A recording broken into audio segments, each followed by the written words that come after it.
Futebolaço, eu sou o Dieguinho. Bom, galera, tá entrando no ar o nosso segundo vídeo do dia. Como sempre, recheadaço de informações. Antes de começar a trazer as notícias, peço para você deixar aquele like marotaço que ajuda a gente bastante. E claro, se for a tua primeira vez aqui no canal, não esqueça de se inscrever, ativar o sininho das notificações. Além também, claro, de seguir a gente lá no Instagram. E você que se amarra em notícia e informação, eu super te recomendo baixar o OneFootball. Ele é 100% gratuito e nele você tem notícias do futebol brasileiro, europeu, sul-americano. Pode ver de graça os jogos do campeonato alemão e também você pode personalizar o aplicativo com o seu clube do coração. Você vai lá, marca o Vascão, tem toda a notícia do Vasco, o aplicativo manda a notificação na tela do seu celular. Baixa o OneFootball. O OneFootball é parceiro do canal Futebolaço. O link tá aqui, ó, na descrição do vídeo e no primeiro comentário fixado.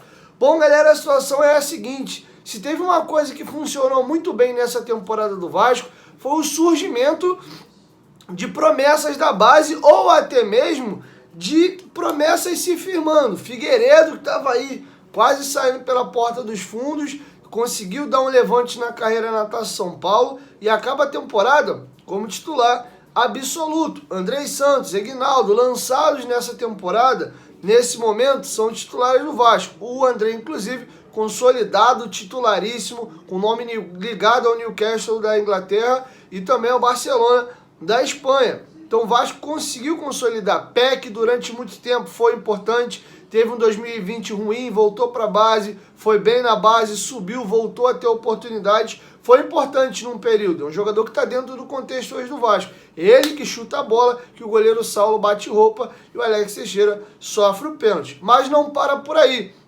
A base do Vasco continua formando novos talentos. E dois agora são a bola da vez. Vou falar especificamente de um, mas recentemente, tanto o Eric Marcos como também o lateral esquerdo Julião estavam treinando com um profissional. Eric Marcos, inclusive, foi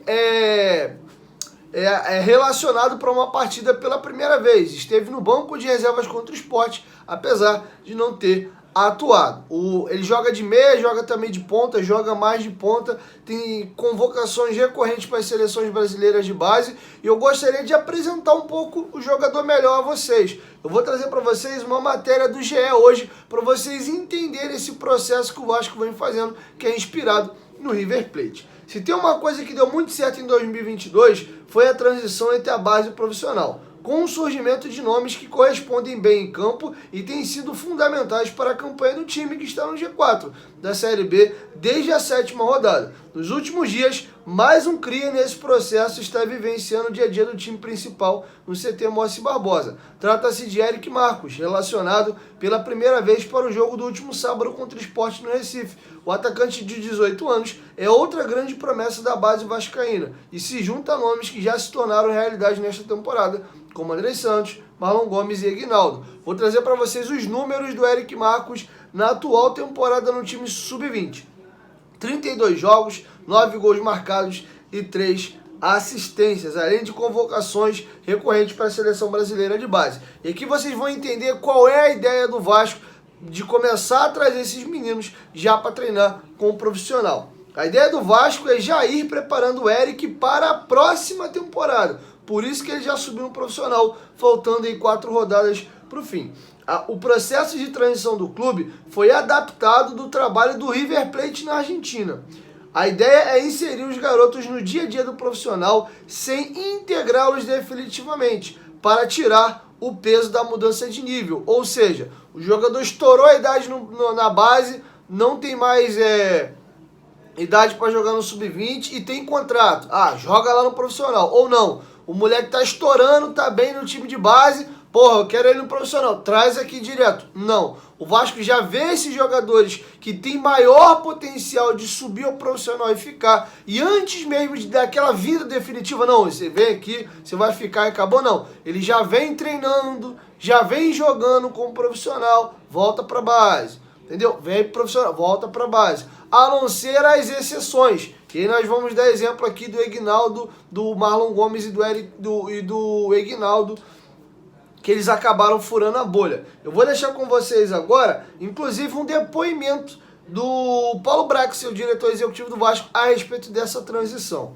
Vamos trabalhar com o Eric Marcos da mesma forma que trabalhamos com outros. a gente conta com ele para a próxima temporada aqui no profissional, ainda que performe no sub-20. Foi o que esse foi o depoimento aí do Paulo Brax. E aí, como exemplo, tem os outros meninos. Foi o que aconteceria a princípio com o Andrei, Marlon e Aguinaldo.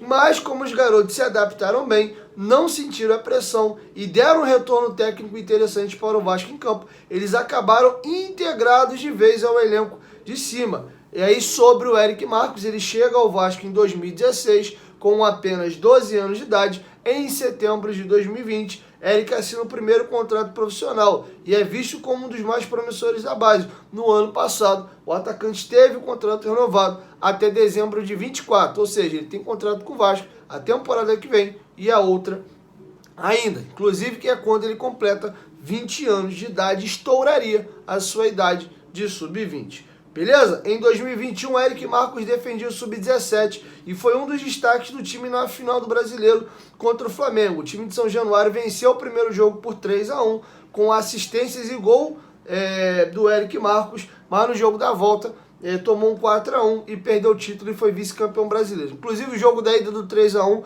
eu comentei o jogo com o Fábio Azevedo. Ele narrou pelo canal Fanático Vascaíno e eu comentei. Esse dia foi bem emblemático, eu avisava, ó, os moleques estão querendo dar chapéu, caneta, estão achando que já ganharam o título, tem o jogo da volta. E batata, ganhamos de 3-1, na volta os moleques acabaram tomando 4-1 e perderam o título.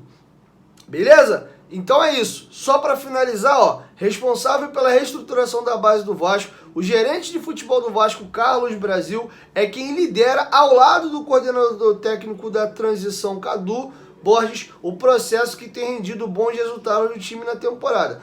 Além de Eric Marcos, o lateral Matheus Julião, que já havia vivenciado uma semana no CT Moacir Barbosa esse ano, voltou a treinar com os profissionais. Outro destaque da base, o lateral direito Paulinho, não deve demorar a pintar no time de cima também. Então o Vasco muda um pouco a sua estrutura e passa a fazer isso. Jogadores que se destacam hoje no time sub-17 e sub-20, com muito potencial de vir ao profissional e ficar, manda pra cá. Fica uma semana treinando com o profissional aqui. Passam a semana inteira com a mesma carga de treinamento, fazendo os mesmos exercícios, jogando jogos, hoje não tem muito mais coletivo, né? Mas participando da rotina, beleza, volta pro sub-20. E aí, quando ele tem a oportunidade dele vir em definitivo, não tem aquele choque do caraca, profissional, como é que é? E aí, então ele já vem fazendo essa transição, fica uma semana, volta, fica 2 semanas, volta.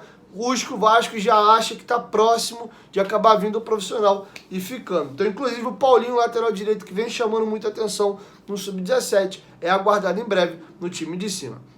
Beleza? Dito isso, vamos virar a chavinha agora e gostaria de deixar com vocês um trechinho da entrevista que o nosso volante Andrei Santos deu à Vasco TV. Eu não tive presente essa semana no CT, tive resolvendo algumas questões, estive no médico, inclusive fiz uma bateria de exame esses dias agora, tem que voltar a me cuidar, né? Do podcast pra cá, voltei a dar uma engordada de novo, então a saúde da gente tem que estar em primeiro lugar. Eu vou deixar com vocês o nosso cria da base falando sobre os seguintes temas. Caso o Vasco vença a equipe do Criciúma nesse sábado, já dá para dizer que o Vasco já subiu? Outra situação também, ele vai comentar sobre o Criciúma, eles jogaram com o Criciúma no primeiro turno, inclusive o Vasco vence o jogo por 1-0, gol de pênalti no Raniel, o Andrei sofre, e ele vai comentar também a expectativa para esse jogo. Confere aí. Cara, é difícil falar, né, porque tem combinações de resultado. Então, acho que o mais importante nesse momento é a gente pensar somente no Criciúma. E quem sabe uma combinação de resultado a gente pode subir, mas eu acho que a gente está focado mais no Vasco, mais na gente, para a gente subir. A gente costuma dizer que na Série B não tem jogo fácil. É sempre um jogo bastante disputado, bastante de posição física. O Criciúma a gente tem que respeitar ao máximo, porque a gente sabe da qualidade deles. Nós ganhamos o primeiro turno, só que foi um jogo bastante disputado, um jogo bastante difícil. E agora em São Januário eu espero que o resultado possa se repetir e a gente possa sair vencedores também. Bom, galera, é isso. Essas eram as informações que eu tinha para trazer para vocês nesse vídeo. E amanhã, bem cedinho, pela parte da manhã, eu chego com mais informações, beleza? 1, 2, 3, futebolaço. Tamo junto, família. Qualquer momento, em volta mais, tamo junto. Valeu, fui!